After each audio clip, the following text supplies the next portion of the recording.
नमस्कार साथियों, मेरा नाम करतार शाह प्रिया है। आप सभी का चैनल पे स्वागत है। इस चैनल पर सभी सब्जेक्ट की क्लास होगी और जैसा कि आपको पता है इस चैनल पर साइंस की क्लास स्टार्ट हो गई है, जिसमें से साइंस में एक तो इकोलॉजी की 2 क्लासें हो गई है और एक ह्यूमन फिजियोलॉजी की भी एक क्लास हो गई है। और ये साइंस वाली सीरीज़ तो कंटिन्यू चलती रहेगी। और इसके अलावा जीके की सीरीज़ रही बात जीके की, तो जीके की सीरीज़ भी अब अपन कंटिन्यू चलाने जा रहे हैं, जिसमें से आज से राजस्थान हिस्ट्री से जीके की सीरीज़ भी कंटिन्यू हो गई है।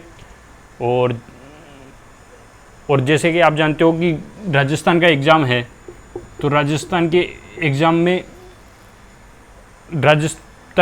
राजस्थान का जीके का इम्पोर्टेंस, ये चीज़ तो बताने की जरूरत है नहीं भाई, राजस्थान का जीके अपन क्यों पढ़ें। ये सबसे ज़्यादा क्वेश्चन राजस्थान के ही आएंगे। जैसे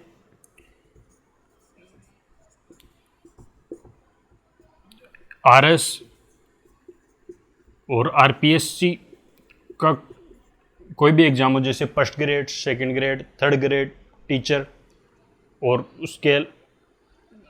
इनके अलावा आरएसएमएम भी जो भी एग्ज़ाम देती है, पटवारी वगैरह, उनमें सब में राजस्थान जीके की इम्पोर्टेंस है। चलो शुरू करते हैं राजस्थान के इतिहास से। सबसे पहले हम पढ़ेंगे राजस्थान शब्द का प्रयोग सबसे पहले किसने किया। इसमें से एक तो प्रमुख इतिहासकार है,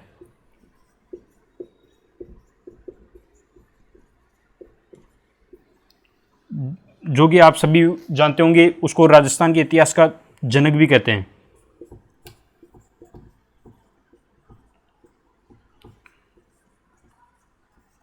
और दूसरा, इसका नाम बता देता हूं मैं, कर्नल जेम्स टोड।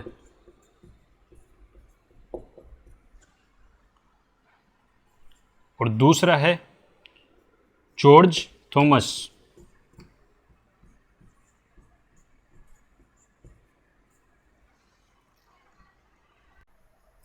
चलो अब एक एक का पोस्टमार्टम करते हैं और अब अपन शुरू करते हैं राजस्थान के इतिहास के जनक कर्नल जेम्स टोड से, कि ये कहाँ का रहने वाला था और ये इंडिया कैसे आया, और इसको राजस्थान के इतिहास का जनक क्यों कहते हैं, और इसने राजस्थान के बारे में क्या क्या शब्द यूज किए, और इनकी बुक वगैरह सभी के बारे में पढ़ेंगे। तो है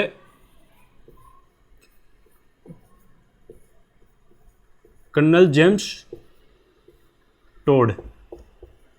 इसको घोड़े वाले बाबा इसको घोड़े वाला बाबा कहते थे। और ये स्कॉटलैंड का निवासी था, और इसको राजस्थान में पश्चिमी राजपूत राज्य का पॉलिटिकल एजेंट बनाया गया था।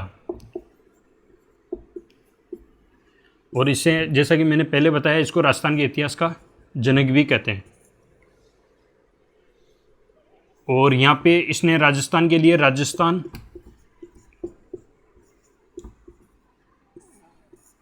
और राजस्थान शब्द का प्रयोग किया।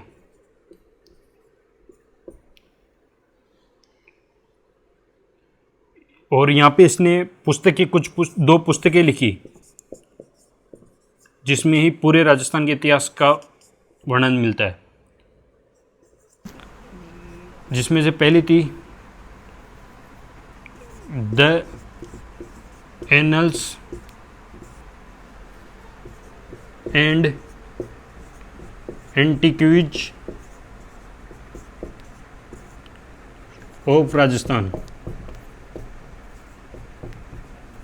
और दूसरी इसी का नाम है the central and western Rajput of India.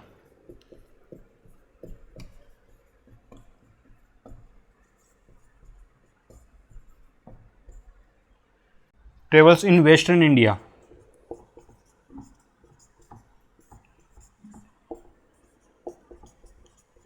Travels in western India. अब अपन जॉर्ज थॉमस के बारे में पढ़ेंगे। जैसा कि मैंने बताया कि राजस्थान शब्द के लिए दो दो एक तो जिसमें इतिहासकार था और एक मराठा सेनापति था, तो उसके बारे में पढ़ लेते हैं। उसने क्या राजस्थान शब्द के लिए क्या प्रयोग किया, उसने क्या नाम लिया।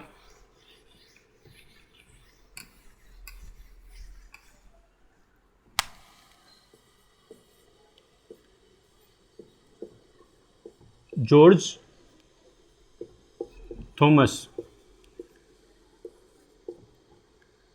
ये आयरलैंड का निवासी था। और दूसरी बात इसकी, ये मराठा सेनापति था।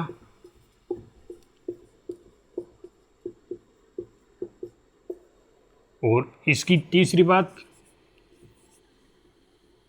इसने जयपुर,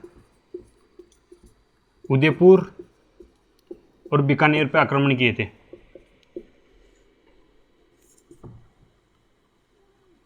और चौथी बात, इसने राजस्थान के लिए राजपूताना शब्द का प्रयोग किया था।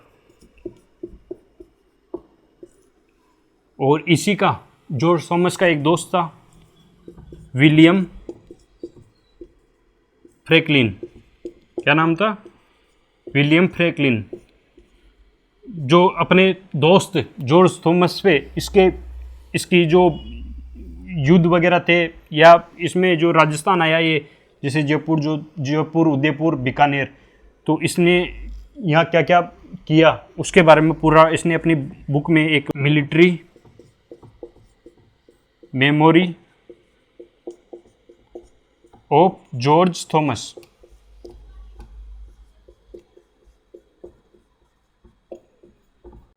जॉर्ज थॉमस को जॉर्ज फिरंगी भी कहा जाता था।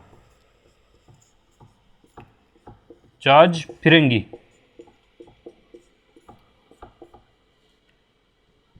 अब अपन पढ़ेंगे आगे मध्यकालीन। अब इतिहास तो अब शुरू होता है। ये तो इतिहासकार थे दो, कर्नल जेम्स टोड और जॉर्ज थॉमस, जो कि इतिहास के बारे में कुछ बताते हैं या शब्द का प्रयोग किया राजस्थान के बारे में, अपने प्रदेश के बारे में। इतिहास तो अब शुरू होता है, जिसमें से अपन शुरू करने जा रहे हैं मध्यकालीन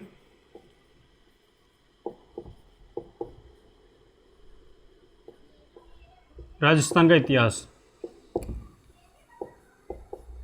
मध्यकालीन राजस्थान इतिहास। अब पढ़ेंगे अपन प्रमुख राजवंश। प्रमुख राजवंश कौन कौन से थे, जिसमें से पहला है चौहान, दूसरा परमार और तीसरा है प्रतिहार।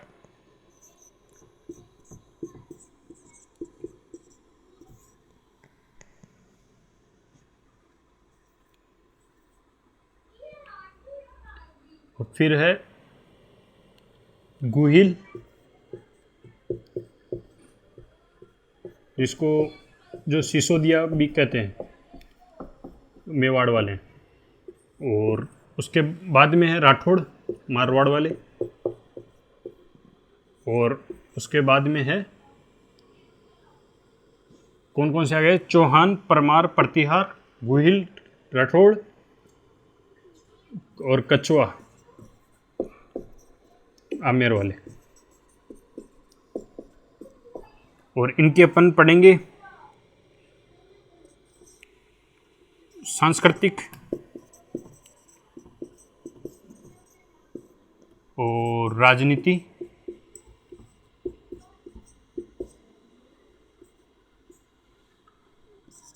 प्रशासनिक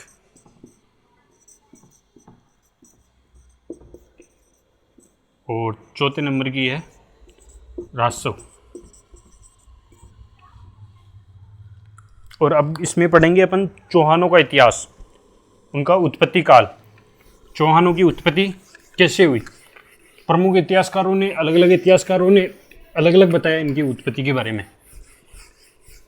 तो पहले अपन शुरू करेंगे जिसमें अग्निवंशी किसने बताया।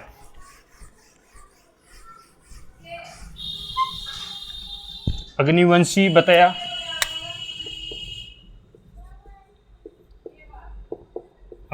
बताया चंद्रप्रदाय ने।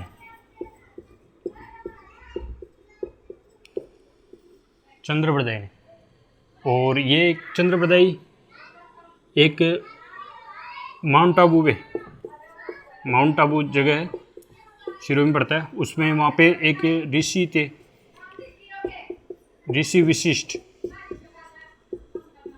वशिष्ठ ने यहाँ यज्ञ किया और उस यज्ञ से ही 4 राजपूत जातियाँ उत्पन्न हुई थी, ऐसा चंद्रप्रदाय बताता है। और इनकी पुस्तक कौन सी थी? पृथ्वीराज रासो में बताता है ये बात। और वो 4 जातियाँ कौन सी थी? चौहान, चालुक्य, और चालुक्य को क्या कहते हैं? सोलंकी भी कहते हैं।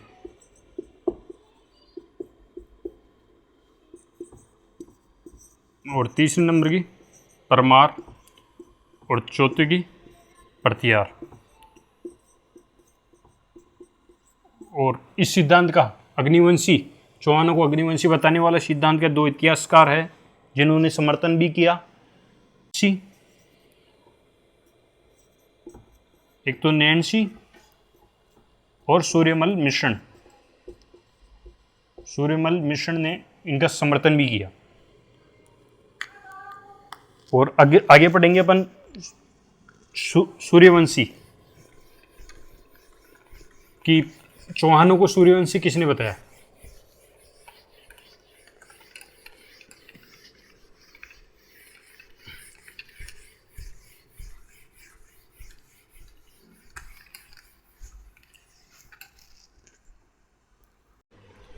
मैं आपके लिए 2 लाइन पेश करना चाहता हूं कि ईश्वर के हर फैसले पे खुश रहो, क्योंकि ईश्वर वो नहीं देता जो आपको अच्छा लगता है, ईश्वर वो देता है जो आपके लिए अच्छा होता है। इसी के साथ वापस अपन कंटिन्यू करेंगे कि चौहानों को इस सूर्यवंशी कौन बताता है। चौहानों को सूर्यवंशी बताने वाले मुख्यतः 3 तो बुक है, जिसमें एक है हम्मीर महाकाव्य, हम्मीर रासो और पृथ्वीराज विजय। और उसके अलावा एक है इतिहासकार है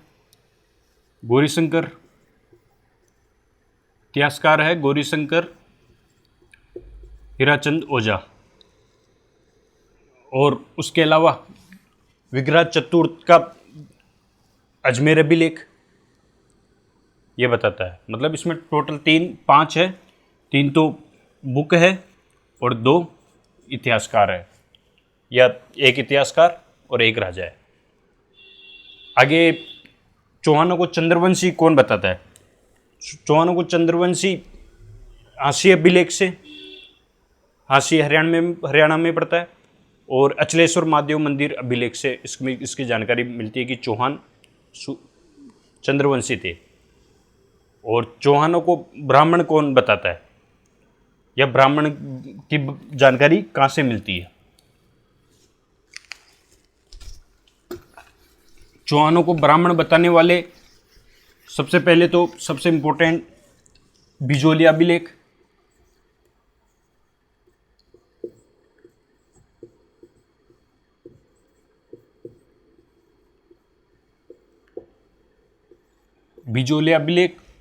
और उसके बाद में कायम रासो में भी चौहानों को ब्राह्मण बताया जाता है। और उसके बाद में दशरथ शर्मा दशरथ शर्मा भी चौहानों को ब्राह्मण बताता है। The early dynasty of Chauhan, ये दशरथ शर्मा की बुक थी और इसमें चंद्रावती अभिलेख भी चौहानों को ब्राह्मण बताता है। और चौहानों को विदेशी कौन बताता है? एक तो colonel James Tod, Vincent Smith और विलियम क्रूक। और इसके बाद में इंदर के वंशज, चौहानों को इंदर के वंशज कौन बताता है? रायपाल का शेवाड़ी अभिलेख, शेवाड़ी पाली में पड़ता है। और भी उसके अपन अब डिटेल से पढ़ेंगे बिजोली अभिलेख के बारे में। ये आप जो क्लास ले रहे हैं इसको आप लिख तो नहीं पा रहे होंगे भी।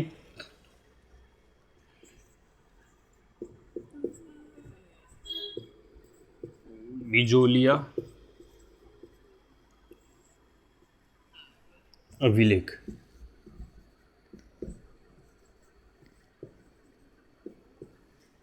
बिजोलिया अभिलेख 1170 ईस्वी का है। जैन दिगंबर लोलाक ने बिजोलिया में ये मंदिर का निर्माण करवाया था।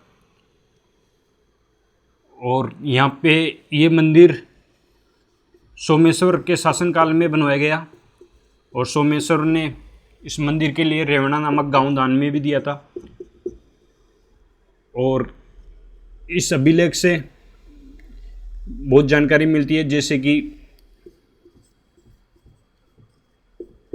विग्रह चतुर्थ ने दिल्ली पे आक्रमण किया था, उसके बारे में जानकारी मिलती है।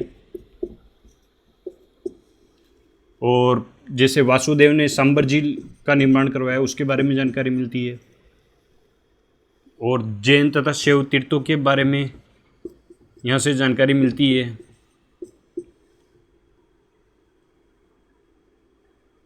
ये प्रमुख जानकारी ये बिजोलिया अभिलेख से ही मिलती है। और बिजोलिया अभिलेख से नगरों के बारे में भी जानकारी मिलती है। प्राचीन नगर थे, उनके नाम क्या क्या थे? जैसे बिजोलिया का नाम था विजयावली, उपरमाल का नाम था उत्तरमाद्री, और जैसे नागदा का नाम था नागद, और मंडलगढ़ का था मंडलगढ़, और सांबर का साकंबरी, नागौर का चित्रपुर, नाडोल का नड्डूल, बीनमाल सिरिमाल, दिल्ली का जालोर का जाबलीपुर, इससे जानकारी मिलती है। और फिर इसके बारे में आगे प्रशासनिक विभाजन के बारे में भी जानकारी मिलती है। जैसे देश तो भारत हो गया, पतन यानी राज्य, पतन राज्य हो गया। राज्य को प्राचीन काल में पतन बोलते थे। जिला हो गया, पूर्व जिला हो गया। पल्ली तहसील हो गई।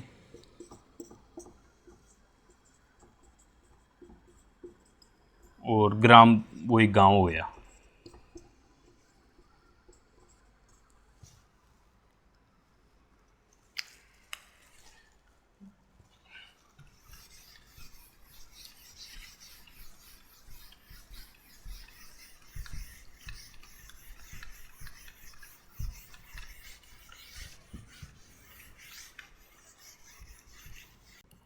रचनाकार थे गुणभद्र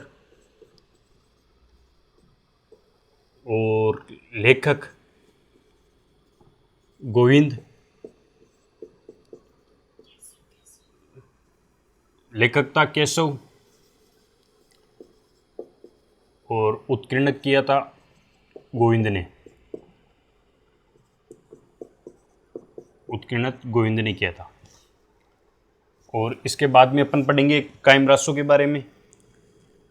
कायम रासो जो बुक है चौहानों को ब्राह्मण बताती है।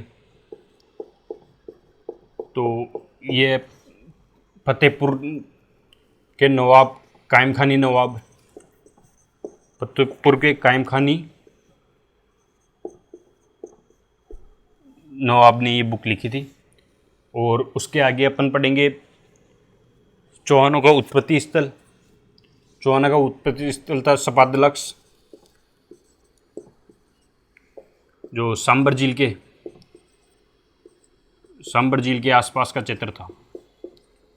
और इसकी जानकारी रामकरण आसोपा भी देता है, इतिहासकार है जो।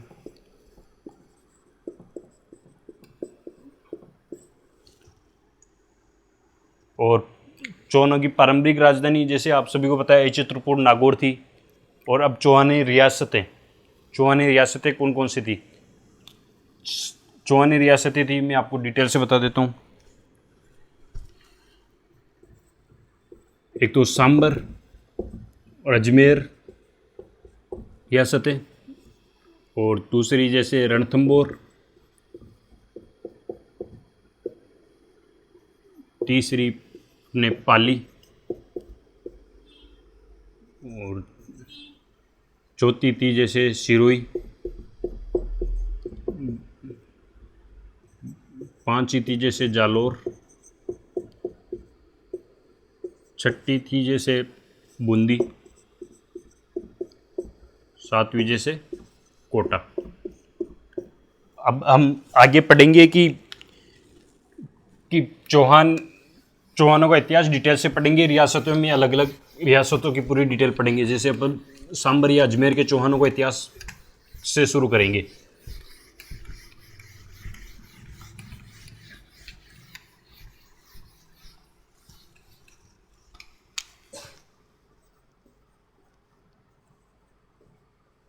सांबर या अजमेर के चौहान, जिसमें से पहला था वासुदेव से शुरू करेंगे। साथियों, इस YouTube चैनल को सब्सक्राइब करें और इस वीडियो को लाइक, कमेंट एंड शेयर करें।